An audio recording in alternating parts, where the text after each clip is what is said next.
दृष्टि ज्ञान विज्ञानी, नई दृष्टि मोक्ष प्रदानी, नई राह क्रम मार्गी, नई राह हो दादाई।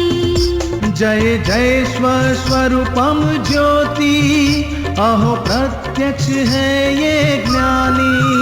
जय जय स्वस्वरूपम ज्योति, अहो प्रत्यक्ष है ये ज्ञानी। नमस्कार, आदाब, सत श्री अकाल, वणकम, जय श्री कृष्ण, जय स्वामीनारायण, जय सच्चिदानंद। दोस्तों, दादा भगवान परिवार आप सभी का स्वागत करता है नई दृष्टि नई राह प्रोग्राम में। बच्चे, किड्स, टीनेजर्स, आपको तो पता चल ही गया होगा आज हम किसकी बात कर रहे हैं। जी हाँ दोस्तों, आज हम बात कर रहे हैं माता पिता और बच्चों के व्यवहार के बारे में। तो दोस्तों, सवाल ये है कि कितना प्रेम बच्चों के लिए इनफ है? क्या इसका कोई मापदंड है? कब, कहां और कितना प्रेम दिखाइए? क्या आपको ऐसा नहीं लगता कि हम हमारे बच्चों से कभी कभी एक्सेसिव प्रेम करते हैं और उसकी वजह से ओवर प्रोटेक्टिव हो जाते हैं? इवेंचुअली वो सफोकेशन फील करते हैं। और क्या पेरेंट्स का ये एक्सेसिव प्रेम या मोह कह लो बच्चों के डेवलपमेंट में बाधक नहीं होता? कई बार इस मोह का पेरेंट्स को पता ही नहीं चलता और बच्चे ये जानते हैं और उसका अनड्यू एडवांटेज भी लेते हैं। तो ये प्रेम और मोह के बीच की डिमार्केशन लाइन कैसे पहचाने और इनमें बैलेंस कैसे रखें? चलिए सुनते हैं हमारे आत्मज्ञानियों से इसका सीक्रेट। मेरा छोटा भाई है, उन्होंने अभी जॉब छोड़ दी है। 8-9 महीने से अभी काम नहीं है उनके पास। तो मेरी मम्मी उनको बार बार टोकती रहती कि तू कुछ कर ले लेकिन वो अभी सही जॉब की शोध में है। अभी उनको अच्छी जॉब नहीं मिल रही, तो अभी घर पे है। तो मम्मी की टोक से वो टेंस हो जाता है। कभी कभी घर में भी इतना टाइम हो जाता है, तंग वातावरण हो जाता है कि वहाँ पे रहना भी मुसीबत हो जाती है। तो ऐसे माहौल में मैं कैसे समाधान लूँ? मम्मी आपका कहना सुनती है? दोनों नहीं सुनते। इतना टेंस हो जाता है, तंग माहौल की दोनों की फिजिकल हेल्थ में भी इतना हर्ट होता है उसमें। अगर आपका कोई सुनते नहीं तो फिर आप क्या कर सकोगी? तो ऐसे में मैं क्या करूँ इसमें? कुछ नहीं कर, देखती रहूं सिर्फ। हाँ, सिर्फ देखते रहो, न्यूट्रल हो जाओ। क्योंकि एक के कहने को जाओगे तो और बिगड़ जाएगा, टेंशन और बढ़ जाएगा। आप अगर सॉल्व करना आपके पास आपकी बस की बात नहीं है तो ऊपर से आप ज्यादा बिगाड़ोगी, आप पे उछल पड़ेगी। मम्मी को कहने जाएगी तो मम्मी तुम्हारे पे उछल जाएगी, भाई को कहने जाओगी तो भाई तुम्हारे पे और उछल जाएगा। तो मम्मी और भाई का तो था, अभी तीसरी आप बीच में आ गई, तीनों जने का शुरू हो जाएगा। बढ़ेगा, कम नहीं होगा। हाँ, वो कोई समझ, दोनों में से कोई एक समझने की कोशिश करे, ऐसा हो तो ठीक है, और ऐसा हो तो हमारे पास ले आओ। और मेरी और मम्मी के बीच में भी ऐसा प्रॉब्लम है कि मम्मी उनकी बात तो उनको सही लगती है, वो मेरी सुनती नहीं है घर में। लेकिन कई बार में ऐसा होता है कि वो मुझे काम करने नहीं देती, घर का काम। वो भी जॉब करती है और मैं भी जॉब करती हूँ, तो उनको ओवरलोड हो जाता है। घर काम और ऑफिस का सब कुछ करना पड़ता है और वो चाहती है कि वो खुद करे, मैं ना करूँ, क्योंकि उनको मेरी तरफ प्यार ज़्यादा है। उसकी वजह से वो चाहती है कि वो खुद करे और इससे उसकी फिजिकल हेल्थ भी फर्क पड़ता है कि वो। लेकिन आप तो करने लगना ना, वो ना कहे तो भी आप। नहीं, मेरा काम कई बार करने लगती हूँ, डांट डपट के भी करने लगती हूँ उनसे, लेकिन वो इसमें कहती है कि तेरा काम अच्छा नहीं है और तू ठीक से नहीं करती, बैठ जा, एक बार साइड में हो जा। अच्छी करो, अच्छा ठीक से करो। ठीक से करती हूँ मैं, तो पूरे मन से करती हूँ निर्मल, लेकिन उनको ऐसा है कि मैं मुझसे ज्यादा वो अच्छी तरह से कर लेगी और जल्दी कर देगी। वो तो है, हर किसी को रहता है, लेकिन दूसरा काम लो कि जो वो करती है वो काम में आप मत दखल करो, लेकिन और कोई काम ले लो अपने सर पे कि ताकि उसका हल हो जाए। और अभी तो ऐसा ही करती हूँ कि जो वो कहे वही करना है मुझे, और कुछ ज्यादा नहीं करना है। वो जो बोलती है वही करती हूँ। ऐसा लगता है कि मुझे उनका हाथ बटाना चाहिए, लेकिन वो मना कर देती है तो डांटती है, तो फिर ज्यादा उसमें। ठीक है, वो कहे उतना करना। किसी भी तरह से घर में शांति रहे, शांति न रहे तो अशांति कम रहे, ऐसा अपनी ओर से प्रयत्न रखना। और भाई भाई को भी तसल्ली देना और माँ को भी तसल्ली देना हो सके तो, कि भैया मिल जाएगी, चिंता मत कर। माँ को कहना माँ चिंता मत कर, मिल जाएगी, मैं तो कर रही हूँ जॉब, तू भी तो कर रही जॉब, मिल जाएगी, आज नहीं तो कल। मैं तो पूरी अपना प्रयत्न पूरी तरह से करती हूँ, बस लेकिन और ये और आपको कुछ करने की जरूरत नहीं, ज्यादा किसी को सलाह देने की भी जरूरत नहीं है, दोनों के बीच में मत गिरो। आप सुन रहे हैं नई दृष्टि नई राह। आज हम बात कर रहे हैं बच्चे और उनके पेरेंट्स के बारे में। दोस्तों, ऐसा कौन सा परिवार होगा जिसमें माँ बाप और बच्चों में कहाँ सुनी नहीं होती होगी। हर घर में कहीं ना कहीं ये टेंशन लगा ही रहता है। बच्चे जब टीनेजर्स हो तो और भी परेशानी। कहीं पर बच्चा अपने पेरेंट्स की अपेक्षा से परेशान, तो कहीं माँ बाप अपने बच्चों की लेजीनेस से परेशान। आज के युग में सबसे बड़ी परेशानी है सेल फोन्स। और तो और बच्चों की हर रोज की नई डिमांड्स, इसकी तो बात ही मत पूछो। तो इन सब परेशानियों में हमारा बैलेंस ना खोते हुए कैसे जिया जाए, चलिए सुनते हैं इसका सलूशन अपने प्यारे आत्मज्ञानी से। मेरे पापा हमेशा कहते हैं कि तेरी एबिलिटी है मगर तुम्हें काम करना नहीं है, इसलिए तू बिजनेस में बढ़ता नहीं है, बिजनेस बढ़ाओ। मगर मुझसे वो नहीं हो पाता है, तो मन में फ्रस्ट्रेशन आता है, तो मैं क्या करूं। ऐसा है, हर पापा को अपने बच्चे के लिए ऐसा ही रहता है कि वो बहुत उसकी एबिलिटी पैसे कमाने के में है, लेकिन वो करता नहीं है।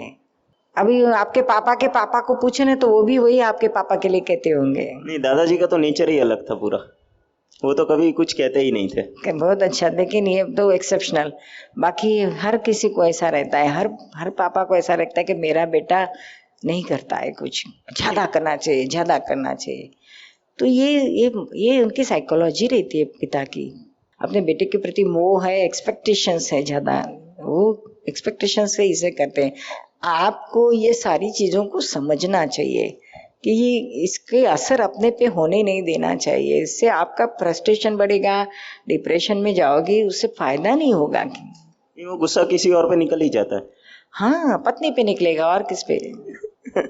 फुकट में मिल गई है तो अपने पापा के साथ बैठो, प्रेम से बातें करो, उनको समझाओ कि ऐसा नहीं है कि मुझे नहीं करना है। मेरे जितनी ऐसा नहीं है कि मैं घर पे बैठा रहता हूँ या पूरा टाइम डिवोटी, ऐसा हाँ, लेकिन बिल्कुल नहीं हूँ। ये भी पापा के भी थोड़ी लोभ की ग्रंथि है ना, वो भी तो आपको भागने को कहती है।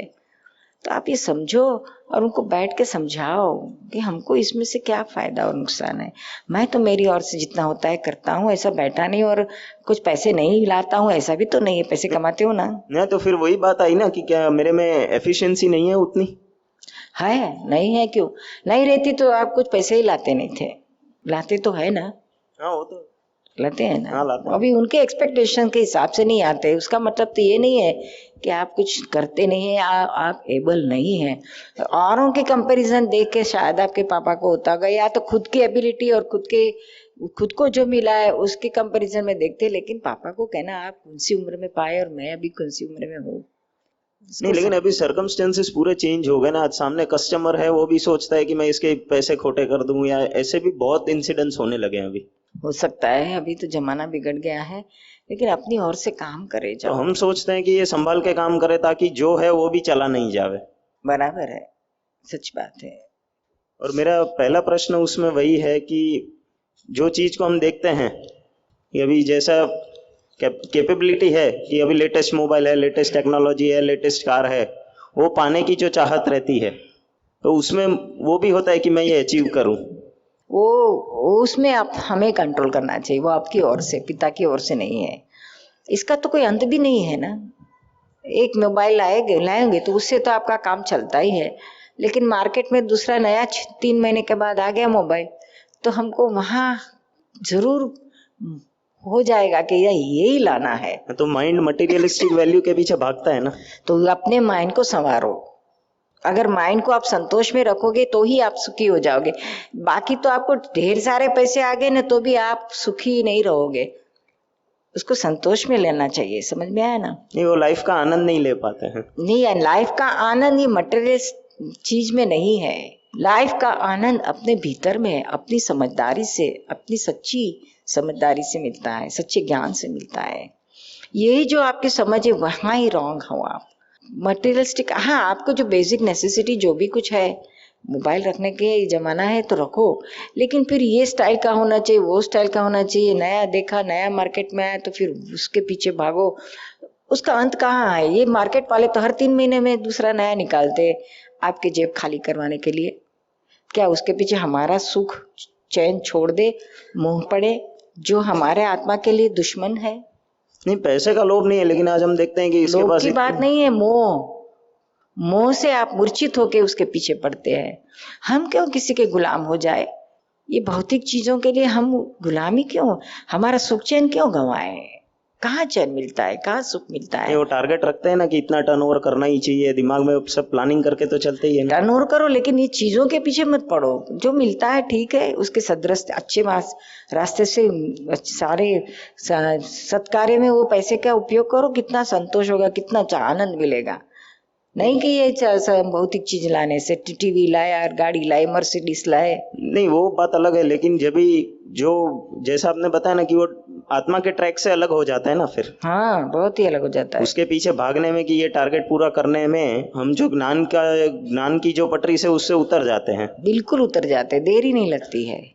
तो ये ज्ञान की पटरी में रहकर ये संसार पूरा करना है, तो उस समझ से कि जो भी कुछ हमारे से प्रयत्न होता है करे जाओ, और फिर जो परिणाम आता है, फल मिलता है, सक्सेस हुए या अनसक्सेस हुए, वो दोनों को एक्सेप्ट करो। करेक्ट है, व्यवस्थित है, न्याय है।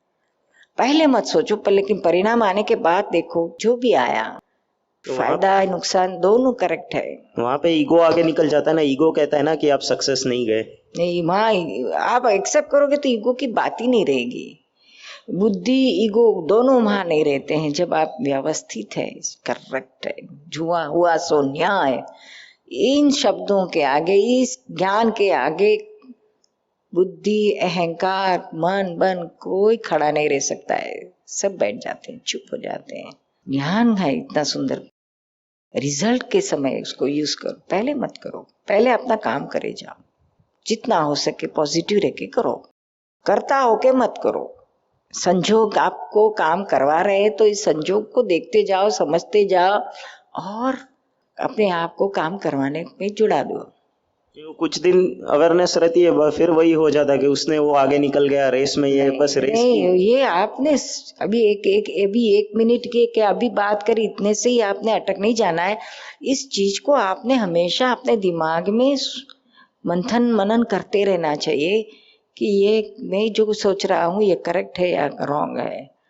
किसी की देखकर मैं अपने आप को कंपेयर करता हूँ या कंपटीशन में गिर जाता हूँ, तो इसमें फायदा क्या होता है? कुछ ज्यादा थोड़ी मिलता है इस सोचने से, या फ्रस्ट्रेशन अनुभव करने से थोड़ी ज्यादा पैसे मिल जाते हैं। End of the evening self realisation में वही होता है ना कि ये गलत हुआ है। हाँ, तो ये रियलाइज है, not end of the day और end of the result, but every moment ये अपने को हाजिर रहना चाहिए, तो चैन से जी सकोगे, काम भी कर सकोगे।